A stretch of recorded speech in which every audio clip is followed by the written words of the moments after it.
Regresamos a la mesa de este viernes 29 de julio. Mesa 50% titular, 50% invitada. Están con nosotros Mauricio Rosenkopf y Juan Grompone, y también como invitados Heber Gato y Fernando Escriña. Invitados, pero son invitados frecuentes, ¿no? Los oyentes los conocen muy bien. Está bien eso, porque si no parecería que son ñoqui. Justo hoy. Somos primero suplente. Ahí está. Cambiamos de tema y ya tenemos que dejar de reírnos. Europa fue escenario de 6 atentados en tan solo 12 días. Desde el 14 de julio, cuando un francés de origen tunecino arrolló con un camión a una multitud en la ciudad de Niza, matando a 84 personas. El último de estos episodios volvió a ocurrir en Francia el miércoles pasado por la mañana, cuando 2 hombres armados entraron en una parroquia de la región de Normandía, tomaron como rehenes a 5 personas y degollaron a un sacerdote. Pero además estuvo Alemania. Alemania sufrió 4 atentados entre el 18 y el 24 de julio en los que murieron 10 personas. En la mayoría de los casos, los atacantes eran extranjeros, llegados a Europa como refugiados, lo que reavivó los reclamos por políticas más duras para limitar la entrada de inmigrantes. En Francia, el líder de los republicanos, Nicolas Sarkozy, pidió un esquema más firme contra el terrorismo al gobierno de François Hollande, proponiendo, por ejemplo, instrumentos que prevén la expulsión de todos los extranjeros sospechosos de terrorismo o su internación en centros de retención. En Alemania, la canciller Angela Merkel ayer mismo defendió su política de apertura migratoria ante las críticas que la derecha ha venido realizando porque la responsabilizan de los ataques. De todos modos, Merkel anunció la eliminación de todos los obstáculos jurídicos que dificultaban la expulsión de los solicitantes de asilo que han sido rechazados. Son algunas pinceladas nada más, simplemente para situar el tema. Los escucho a ustedes. ¿Quién empieza? Heber. Bueno, no sé, yo estoy para las generalizaciones hoy, pero uno tiene la sensación de que si el siglo XX fue el siglo de la lucha de las ideologías, el siglo XXI es un poco el siglo del terrorismo, ¿verdad? Es un fenómeno tan diferente a lo que hemos asistido. Yo pienso, revisando la historia, ¿alguna vez en alguno de los siglos precedentes hubo un fenómeno de esta magnitud y con estas características como las que tiene este terrorismo despersonalizado, absolutamente imprevisible, que no tiene un centro claro de irradiación, más allá de que el Estado Islámico esté reclamando? Pero si mañana desaparece el Estado Islámico, mi impresión es que esto va a seguir ocurriendo. Es la descentralización del terrorismo, ¿no? Totalmente. La dispersión del terrorismo, la atomización. Y las terribles dificultades que supone procurar luchar contra este flagelo, porque es muy difícil pensar o concebir modos de reprimirlo, ¿verdad? De manera que yo planteo esto para discutir. Juan. Bueno, creo que el diagnóstico que está haciendo Europa es equivocado, porque muchos de los atentados los realizaron ciudadanos europeos, es decir, segunda o tercera generación de migrantes. ¿Y eso qué quiere decir? Ya lo expresé alguna otra vez que tratamos este tema. Creo que hay una falla grave en la educación. Es decir, estamos volviendo al mismo punto del anterior. La educación europea está fallando, es decir, está fallando en convertir a los emigrantes que recibe en ciudadanos integrados a esa sociedad. Y para eso quiero poner un ejemplo. Quiero poner el ejemplo del Uruguay. Es decir, el ejemplo de la tierra purpúrea. Es decir, en el siglo XIX el Uruguay era la tierra purpúrea, había una revolución por año o 2 revoluciones por año, había degollatinas de todo tipo. Era un país en que, precisamente como dice el escritor, la tierra era purpúrea porque estaba regada de sangre. ¿Cómo se combatió ese flagelo? Ese flagelo lo paró la reforma de Varela en 1875. Fíjense que 30 años después reinaba la paz. Se acabaron las revoluciones, se acabaron los levantamientos, se acabaron las cosas y empezó a construir un estado de bienestar. Es decir, que quiere decir que la clave es muy simple. Es decir, Varela logró construir un sistema educativo que paró la tierra purpúrea.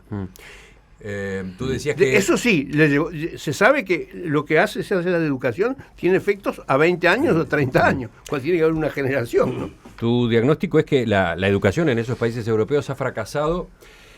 Porque es una educación vieja del siglo XX y no del siglo XXI. Porque no ha logrado integrar, no ha logrado que esa gente llegada a Europa se sintiera efectivamente miembro de esas sociedades. De esa comunidad que cree en la libertad, en la igualdad y en la fraternidad. Mi pregunta es, para complicar un poco la cosa, ¿no? ¿Quién dice que esa gente quiere integrarse? ¿Quién dice que todo el que emigra, por ejemplo, a Francia o a Alemania, tiene entre sus objetivos integrarse? ¿Es la educación va a poder con eso? Pero tiene que apuntar a los hijos, porque los que hacen los atentados son los hijos o los nietos, no son los emigrantes, ¿no? No son los emigrantes, son los hijos de los nietos. La educación puede ser una concausa. Yo creo que una buena educación mejoraría la situación, pero que la logre suprimir, me parece que es un fenómeno multicausal, muy complejo. Y si bien una buena educación, coincido contigo, quizá ayude a contener un poco el tema, digamos, no me parece que alcance para detener esto. Huntington decía que el siglo XXI es el siglo, no estoy avalando a Huntington, pero decía que era el siglo de la lucha civilizatoria entre el Islam y la civilización occidental y las restantes civilizaciones.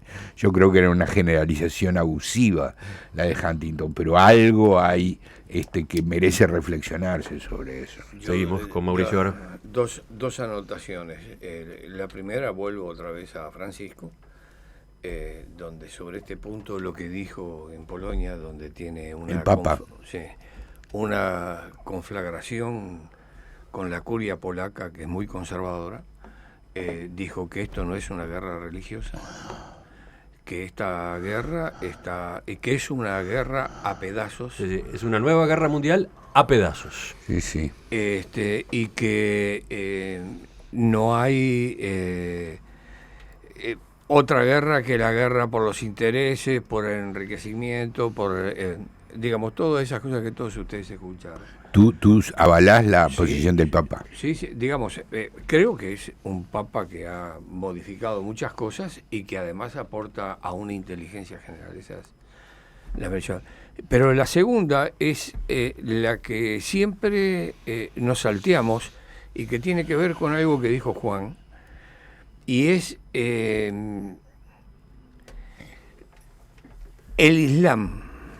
Los musulmanes que se asilan en Francia, en Alemania, en todos los países de Europa, uno tiene la impresión que no terminan de llegar con un espíritu de integrarse como sociedad, sino que tienen por encima de todo la condición de ser musulmanes. Es una colectividad que se instala. Es decir, digamos, en todas estas cosas que han ocurrido, una cosa que me llamó la atención, estaban buscando a los atentados de París en un barrio de Bruselas. En ese barrio de Bruselas buscaban, no tenían información, finalmente detuvieron algunos allí. En ese barrio había 14 mezquitas. Es decir, nunca aparece una voz terminante que surja de las mezquitas diciendo, estos están corriendo hacia el terrorismo, estos están corriendo... No, digamos, están como construyendo su propio mundo. Inclusive hay una novela donde calcula que de acuerdo al crecimiento demográfico, dentro de 20 años Francia tiene más población musulmana que cristiana o que occidental. Entonces, la mano viene brava, porque además tiene un efecto colateral. Pero mirá qué efecto colateral. Trump parece que puede ganar, pero en Austria parece que ganan. Y Marine Le Pen viene creciendo. Claro. Y en Suecia aparece el viejo espíritu nacional que tenían en los tiempos en que estaba asilado allí Goering. Parece que reaparece. Es decir, que van a... Además, el planteo que hacen es impresionante, porque hay que hilar muy fino para responder a algo tan contundente. Dos de los atentados los hacen dos hombres que vinieron con los inmigrantes. Sí, sí. ¿Cómo hace el Papa para decir ahora en Polonia que cada iglesia tiene que acoger una familia.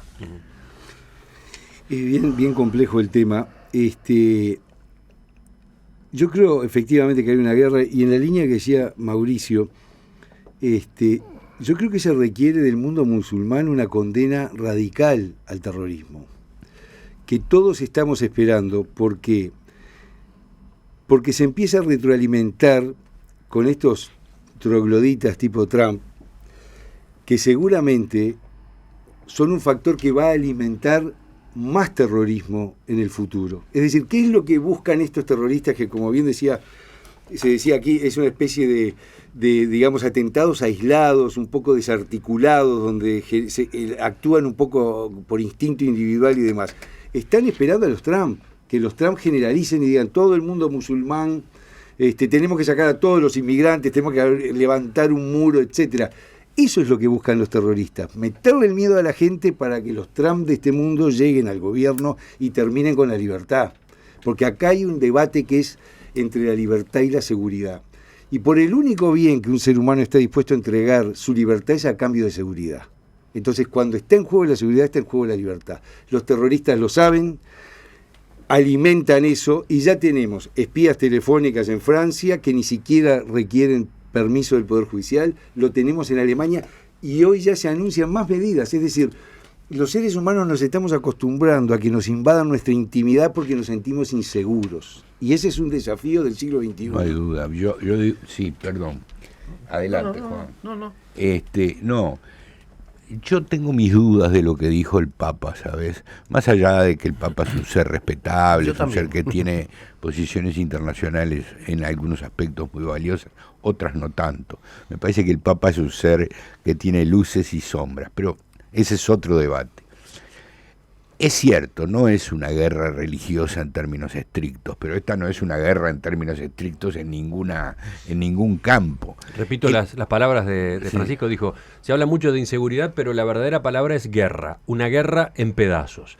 Una guerra de intereses, por el dinero, por los recursos de la naturaleza, por el dominio de los pueblos, y no guerra de religión. Esa es la guerra. Algunos pueden pensar que estoy hablando de guerra de religiones. No.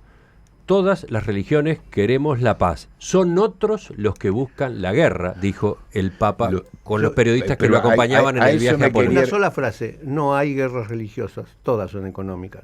Así que tú estás de acuerdo. Pero claro. Pero yo digo una cosa: cuando los terroristas mueren, se suicidan, se inmolan al grito de Alá es grande, ¿ese es un interés o es una motivación religiosa? Yo estoy seguro. Pero tú estás hablando. Estoy seguro que el Islam no está organizando desde ningún centro oculto una guerra contra Occidente. Pero eso no significa que el Islam tenga características tales que hagan que muchos de sus seguidores, no todos ni la mayoría, pero que muchos de sus seguidores tengan una motivación religiosa muy importante. Lo que dice el Papa, si entiendo bien, es que hay líderes terroristas que se aprovechan del Islam, que utilizan el Islam como instrumento para llevar adelante las acciones que en realidad tienen otros intereses detrás. Y en particular logran convencer, por ejemplo, a un militante a que se haga estallar a sí mismo, ¿no?, con un paquete de dinamita para matar gente en una plaza o en un centro comercial. Sí. Pero, y los convencen de que lo hagan por Alá. Por Alá, pero no es tan claro eso.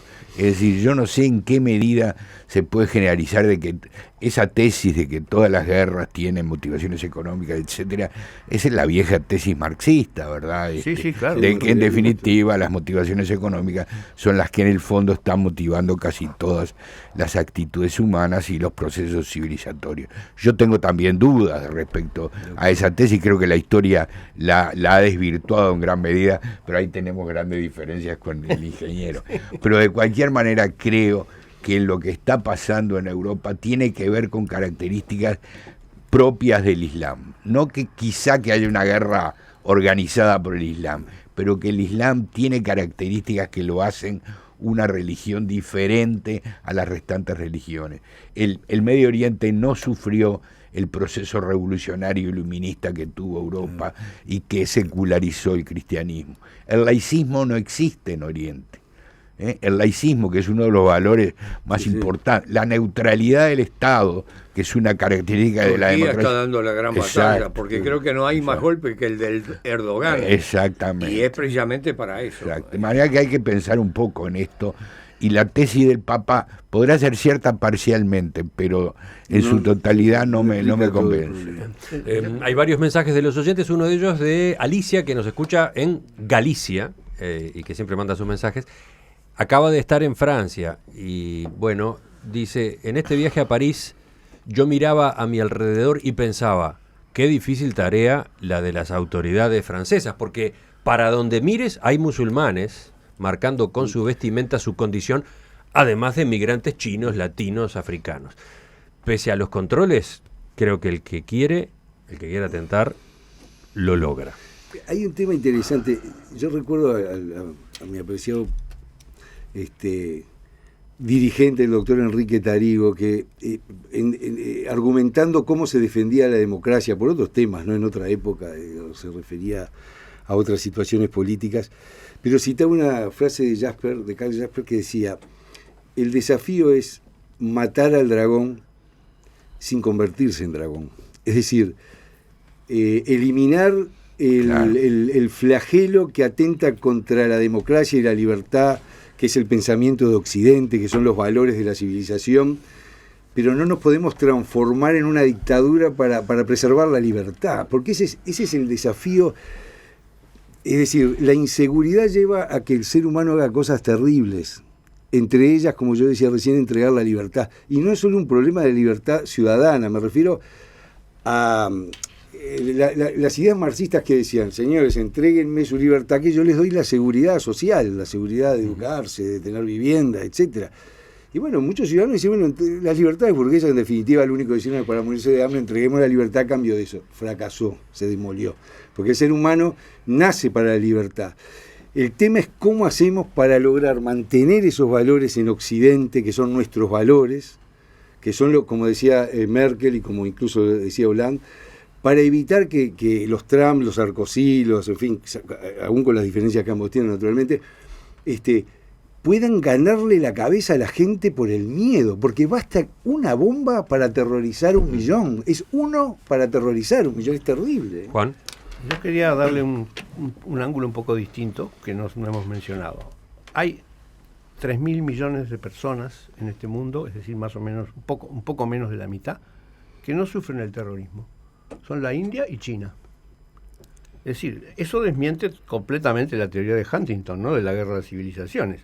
Es decir, es la guerra entre el Islam y Occidente. Mientras tanto, como decía Tele Catablún, Chinito crece, ¿no? Chinito crece y la India también crece. Y ellos no tienen terrorismo, a pesar de que tienen musulmanes, como tiene la India, y a pesar de que tienen musulmanes, como tiene China.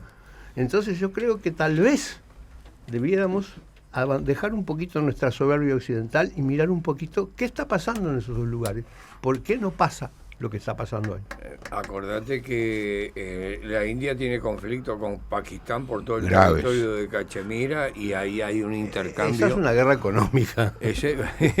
No, pero China tiene problemas de terrorismo. No, pero eso tiene terrorismo reivindicativo de sectores musulmanes de la propia China. Sí. Hace muy poco una ciudad fue declarada en estado de emergencia por atentados de los musulmanes.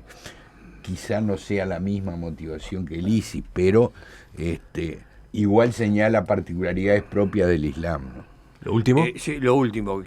Pienso que hay una frase que se repite en Obama y en Francisco. Creo que es una puntada con nudo, cuando incluye que la religión que todas las religiones son religiones de paz. Creo que apuntan hacia el Islam, hacia los musulmanes que no están en las acciones terroristas, para que de alguna manera los refresquen y empiecen a hacer sentir su voz.